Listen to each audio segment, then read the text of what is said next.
got Dope Boy Fontaine. He gets a tip from Lil Junebug that a rival is posted on his corner. Fontaine runs over dude and warns him to stay off his turf. The cat calls his boss Isaac, who vows to deliver some get back to Fontaine. Next, we watch Fontaine's daily routine. Push some iron, buy a 40 of Anaconda malt liquor and a scratch-off ticket. Another loser. Listen to Frog's ramblings, pour Frog a swallow. Then, his nighttime routine. Acknowledge his late brother Ronnie, make a sandwich, offer mom some food, she never accepts it, and then settle up the count for the night. On this particular night, his right-hand man, Big Moss, is short. Moss claims that he couldn't locate a cat named Slick Charles. Fontaine straps up and hits the streets. He gets Slick's location from one of Slick's hoes. Slick's a pimp. We go inside a motel room where Slick Charles is listening to his prize hoe Yo-Yo. She's in the process of retiring for the 50th time. Tricks out here done got too freaky for her taste. She tells Slick that her opportunities don't begin and end at hoeing. She packs up her things and heads out the door. As Fontaine arrives, Yo-Yo is quick to rat out Slick's motel room number. Fontaine shoves his way into Slick's room. He don't want no whys or alibis. He finds Slick's hidden stash and takes it all. When Slick tries to reason with him, Fontaine invites him to get into some gangster shit. Aight man, no need for all that, just take it and go. Fontaine returns to his car and sorts out the cash. He doesn't notice that a car is pulled up behind him, blocking his exit. It's Isaac. Fontaine grabs his gun and spins out of his vehicle, only to get lit up with a Christmas tree. He dead. Slick pokes his head outside to survey the damage to Fontaine. Then we see Fontaine waking up the next morning. He checks his body for bullet holes from last night. Maybe it was all a nightmare. He goes through the same daily routine again. Iron, 40, scratch off, another loser, Frog's ramblings, horse arm out, post up. Fontaine witnesses something odd. There's a cat staggering down the street that kind of looks like him, dressed like he was from the last night, and he's got wounds to his chest. A black SUV races down the block, grabs the lookalike, and speeds away. It's nighttime, same old routine. Get home, R.I.P. Ronnie, make a little something to eat, offer moms a plate, and then count them yams. Fontaine shows back up at Slick's place, still looking for that short money. Slick thinks he must be seeing a ghost. He just saw this cat get filled up with bullets last night. Fontaine is confused yet still focused on getting his money. Slick tells him that Yo-Yo will be able to back up his story. They head out and find the newly unretired Yo-Yo chopping it up with a potential trick. Fontaine asks her to take a hoe break to clear some things up. Yo-Yo and Slick go back and forth over their recent split. Fontaine asks questions about his alleged murder. Yo-Yo verifies that she heard them shots ring out. She thought it was Slick who was getting shot, so she kept on walking. In addition, she saw the vehicle of the shooters as they drove away. In addition to that addition, it was a car that she recognized. She recalls it being parked at a house where she does private shows. Fontaine digests that information and heads over that way, with Yo-Yo and Slick involuntarily going along for the ride. On the way, Fontaine spots the black SUV that scooped up his lookalike that morning. He pulls over where the SUV is parked. Slick volunteers to hang back and watch the car. Fontaine gets out, coercing Slick to get out too. They enter the house. It's dark and mostly empty. They find one room that appears to be a break room. It's got a fridge, magazines, and a TV powered on. Yo-Yo detects a cup of coffee, still warm. After more inspection, Fontaine finds an elevator. He walks in. Yo-Yo is apprehensive, but she follows. Slick is the common sense stand-in for the viewer. He knows that something just ain't right. They take the elevator down and exit. It's a laboratory with an unsuspecting technician working. When he notices the gang, he runs for the opposite exit. Before he can get out, Fontaine is on him, cold steel to his dome. He wants an explanation. Would you look at that? This is a white cat with an afro. Dude pleads to Fontaine that he's just a 9-to-5er working his gig. Meanwhile, Slick and Yo-Yo are nosing around. Slick comes across a white powdery substance. He does the cocaine test. It's risky to sample random white shit, cause white shit is deadly. Anthrax, ricin, or worse, sugar. Fontaine and Afro's conversation ain't going nowhere. Fontaine notices that Afro keeps glancing over across the room. Fontaine gets Slick to watch Afro while he looks around. Slick puts Afro at gunpoint, but he still can't stop giggling. Yo-Yo messes around and shatters some glass. The sound jars Slick, causing him to mistakenly shoot and kill Afro. Meanwhile, Fontaine is on the other side of the room. He's made a discovery. It's a clone of himself all shot the hell up. The alarms sound off and the gang has to make an escape. They regroup at Yo-Yo's place. Understandably, Fontaine can't resolve what he just saw. He can't let it rest. He's going back, but Yo-Yo stops him. Whoever them folk behind this shit, they probably buzzing around looking for the three of them. Lay low, sleep on it, player. The next morning, Fontaine is gone. We found him back at the house, but this time he's joined by Big Moss. Fontaine inspects the house, but it's entirely different. Now it's furnished, just like a regular family home. No elevator, no laboratory. His boys think he done gone nucking futs. He returns back to Yo-Yo's spot and reports that the scene done changed completely. Yo-Yo and Slick are the only ones that can relate. Slick, being the more practical one, thinks that all this would be better discussed over some food. They head out to this chicken joint that's been flooding the TV with its ridiculous commercials. You know the kind, where black folk turning backflips and breakdancing over some damn fast food. Our gang takes a bite into the Yardbird. It's delicious. They begin to sort out this mystery. Slick and Yo-Yo list out what they know. Number 1, Fontaine. He dead. They crack up, and then the stone-faced Fontaine begins to crack up too. Just a moment of levity during a tense situation. Well, not really. Slick points out that it's the first time that he's ever seen Fontaine laugh. As a matter of fact, everyone in his chicken joint is laughing and cackling. Something clicks in Slick's head. This chicken tastes just like the white powdery substance that he found in the lab. The same powder that had him giggling uncontrollably. And look who's handing out the chicken. Another white cat with an afro. The puzzle is beginning to come together. Yo-Yo goes to do some recon. She manages to get into Afro's office. She flashed him some of that soft thigh and got old boy to leave her unattended. She began to flip through reports and folders. More ominous, she observes rows and rows of surveillance monitors. Yo-Yo leads the crew out of the chicken joint and into their car. She informs the guys about their surveillance. Their entire neighborhood, called the Glen, is under watch. She tells them about the reports of customers' reactions to the chicken. Yo-Yo goes into let's shut this shit down now mode, but Slick pumps the brakes. They ain't no crime fighters. If anything, they embody the criminal world. But you can't leave this in the hands of the popo. They probably in on it. They decide to follow a cargo van from the chicken spot to the next place on his route. Along the way, we get a little more information about Fontaine's deceased little brother, Runny. He was a victim of police violence. The cargo van makes a stop at the liquor store to drop off that Anaconda malt liquor, the same brand that Fontaine drinks on a daily. Next, the workers start to carry product into the barbershop and the beauty salon. Crew splits up. Yo-Yo and Fontaine follow the workers while Slick inspects the van. Slick enters the van and begins his search. He pockets an access badge that one of the workers left behind. He then starts rummaging through the inventory. The cargo workers return and Slick has to hide. He's trapped. Inside the salon,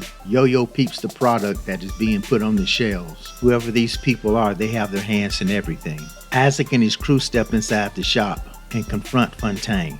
Isaac is shocked that old boy is still breathing. Last time he saw Fontaine, he was using that cat as a shooting target. During the confrontation, Yo-Yo notices that Slick is hemmed up in the back of the cargo van. She yanks Fontaine out of there. They manage to lose Slick. They find themselves questioning Frog on whether he saw the white cargo van. In cryptic fashion, Frog points them towards the Mount Zion church. There, they find Slick locked in the back of the cargo van. They release him and head into the church. The preacher is preaching that wait till you get to heaven to receive justice and riches gospel. The congregation is eating it up. Slick notices that same purple drink being served to the congregation. And then, all of a sudden, Cash Money Records taking over for the 99 and the 2000, and them church folk broke out and dance. After everyone clears out, the gang finds an access panel on stage and uses Slick's access card to reveal an entrance. Another elevator ride. This time it's not to a laboratory. This is some sort of major outfit, possibly the headquarters of the operation.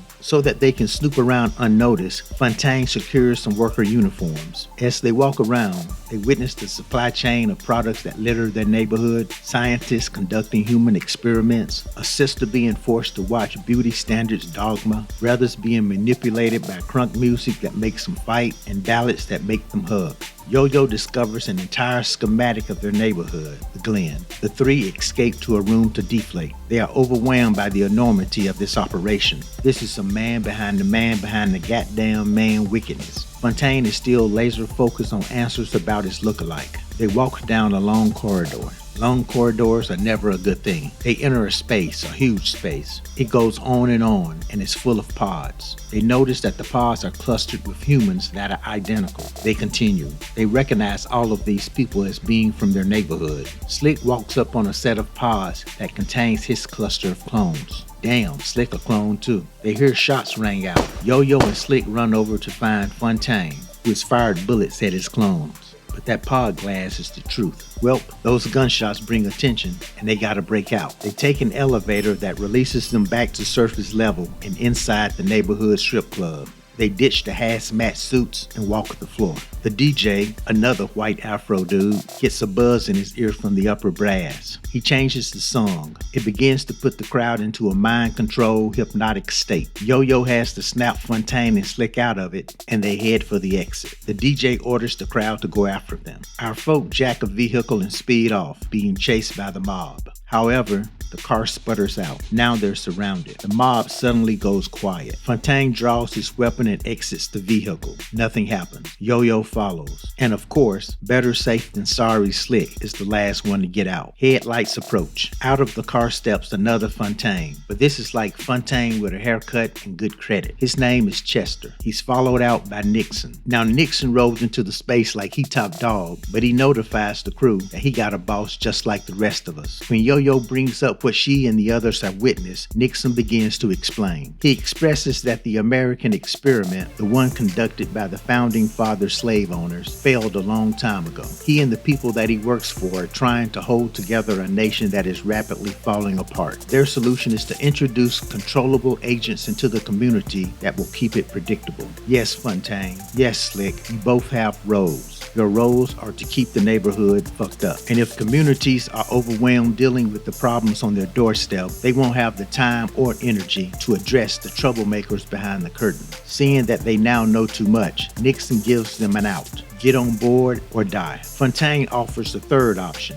a bullet to Nixon's head, but Nixon has a cheat code. He froze Fontaine's motor skills like that time I got frozen when I got an audit from the IRS. Well, Yo-Yo ain't a clone. She puts Nixon on point, but Nixon turned Fontaine against her, and now she's about to catch a hot one. Nixon makes a point that Fontaine nor any of the other clones have free will. He can have them murk themselves anytime he wants. Nixon and Chester drive off. Now that was a flex of power. Yo-Yo shows up at Fontaine's the next morning, ready to fight back. But Fontaine, this cat done seen enough. He tapped out. Yo-Yo preaches to him to do it for the community, the sisters and the brothers and the sisters. But Fontaine embraces that he's a menace, and he's gonna keep on menacing. Yo-Yo goes deep throat. She's gonna expose the whole operation to the media. She drops her report in the mail and tiptoes away, incognito, even though she couldn't fool Biddy the hoe. Well, them folk ain't fooled either. They pulled up on Yo-Yo and threw her little Inspector Gadget ass in the back of the black SUV. Now, she locked up underground, and Nixon intercepted that report, so there ain't gonna be shit exposed. Fontaine awakes, back to the daily routine. Ain't nothing changed, except this time he scratches off all the circles, and they're all losers. Oh yeah, and Frog, he ain't got no words of wisdom for him either. Nighttime routine. Once again, Mama don't want no grub. Fontaine begs her to come out of her room. Nope. He kicks in the door to find, well, no mama. It's just a voice box on a desk. He still appeals to it, and it responds. Then he goes into a rage. He heads outside boohooing, and Lil Junebug approaches him. The carefree nature of the young brother restores Fontaine's spirit. Maybe the community is worth saving. Fontaine goes to see Slick. This last weekend left a pimp in rough shape. Old clone ass Slick don't know whether he's coming or going. He's upside down and inside out. Fontaine tells him that it ain't about whether you're real or not. It's about what you feel is real. Slick and Fontaine head out to find Yo-Yo, who they abandoned while she was out there fighting the power. They approach Biddy the hoe. Biddy got the 411. She tells them about Yo-Yo getting scooped up. Slick has a plan. See, pimping falls under management skills, and managers, they're good at planning. Slick tells Fontaine that he ain't gonna dig this plan. Okay, bookmark this combo because we're coming back to it in a few minutes. Fontaine pays Isaac a visit and explains what he's discovered in the past few days. Regardless whether Isaac believes the wild story or not, he ain't gonna help Fontaine. This might have been a bad move. Isaac shoots Fontaine. Again, electric boogaloo. Surveillance is picking up all of this, so when Isaac's men dump Fontaine's dead body in the street, seconds later, the black SUV drives up and collects the body. Underground, the workers prepare the next version of Fontaine. They upload the memory to the clone, and he's good to go. Back to them streets. Fontaine rises. Daily routine. You already know it. He gets into his car, and Slick springs up from the back seat like little Chucky. He puts Fontaine to sleep with chloroform. When Fontaine comes to, he's tied up in Slick's room. Inside the observation room underground, a body inside a body bag suddenly sits upright. It's Fontaine. Another Fontaine. Okay, back to the bookmark. Basically, Slick's plan was to have Fontaine infiltrate the underground operation and then spark an uprising. Step 1 of the plan. Fontaine approached Isaac's dealer to request a conversation, a friendly conversation. Step 2. Use the hoes as messengers to mediate an agreement. The agreement was to stage the murder of Fontaine. When Fontaine showed up at Isaac's place, it was all prearranged. They were both in on it. Isaac was to shoot Fontaine. Shoot him, not kill him. Those surveillance boys would catch all of this and just see it as gangsters shooting gangsters. Nothing out of the ordinary. So when they picked up Fontaine's body, he wasn't actually dead. And for those counting, we got 2 Fontaines in play now. One that just popped up in the body bag in the observation room, and then there's the other Fontaine locked up in Slick's place. And that was step 3 of the plan. Slick kidnapping the brand new Fontaine clone that replaced the not dead Fontaine. Step 4 of the plan was to bring together the Hood Avengers. Slick rounded up the entire hood with marching orders. They surprised yet another white cat with an afro and told them to point them to the entrance of the underground headquarters. The last step was the supposed to be dead but not really dead Fontaine emerging from the body bag inside the headquarters. He took a technician hostage and ordered him to roll him into the control room. Once there, Fontaine ordered them to open the entrances. The doors upstairs open up and it's go time. The hood gets access underground. Cats started chasing scientists and techs all over the place. They destroying stock and inventory. Slick finds Yo-Yo's location and goes to free her. He updates her on the situation and they take off to free the clones. Fontaine is navigating the halls when he runs into Chester, the clone. Now Chester been trained to use them paws. He beats Fontaine to a pulp and drags him away unconscious. Meanwhile, as Slick and Yo-Yo are freeing the clones, Nixon shows up. He pins them down with gunfire. They kind of doing that thing they do in movies where they're doing more talking than shooting. Yo-Yo orders Slick to circle around and engage Nixon from behind. As Nixon advances, Yo-Yo runs out of bullets. She gives herself up, waiting for Slick to come to the rescue from behind. When Slick does show up, Nixon flips him down quickly. Enough of this talking. Time for Nixon to finish off Yo-Yo and Slick. But he allows Yo-Yo to keep yapping and stalling. This gives Slick the opportunity to pop up behind Nixon and push one into his temple. Fontaine wakes up in a room with Chester and a bunch of clones in pods. They're in a lineup of progression from black to white. An older man walks into the room. He eyeballs Fontaine. Fontaine eyeballs him. The older man is OG Fontaine. I mean OG Fontaine, like the human Fontaine. Fontaine the clone has questions. The first is, why is OG working with them folk? OG tells him that the death of his brother Ronnie was his inspiration. OG begins to explain what he's trying to accomplish. He's trying to alter black DNA to devolve into white DNA. He believes that the only way for equality is for everyone to be the same. All of those white Afro dudes in the neighborhood, those are his first test subjects. OG Fontaine wraps up his TED talk and is ready to kill Clone Fontaine. Chester gets his Olympia Black orders to kill, but Clone Fontaine flips that shit around on him and Chester ends up killing OG Fontaine. The heroes win, as if you want to call them heroes. Butt-naked clones are roaming the streets. They're all over the news. All of your conspiracy-believing friends are out here saying, I told you so. Fontaine staggers down the block. He's greeted by Yo-Yo and Slick. Yo-Yo tells him that she's headed to Memphis. Slick gonna hang up his pimp can and follow her. Side note, if you're trying to get out of pimping, Memphis is the worst place you can go. They ask Fontaine about his plans. He decides to join them. They're going to be like some sort of clone-freeing superheroes. A young brother wakes up. He looks just like Fontaine except for a different hairstyle, and I think he's somewhere on the West Coast. He got the same daily routine too. Same cat, different location. He's lounging with his boys watching Fox News. Nah, just kidding. They're watching CNN. They're reporting about the nationwide clone emancipation. A Fontaine clone is getting interviewed by the reporter. The cat on the couch turns towards the young brother Tyrone and asks, ain't that you? I guess this shit's everywhere.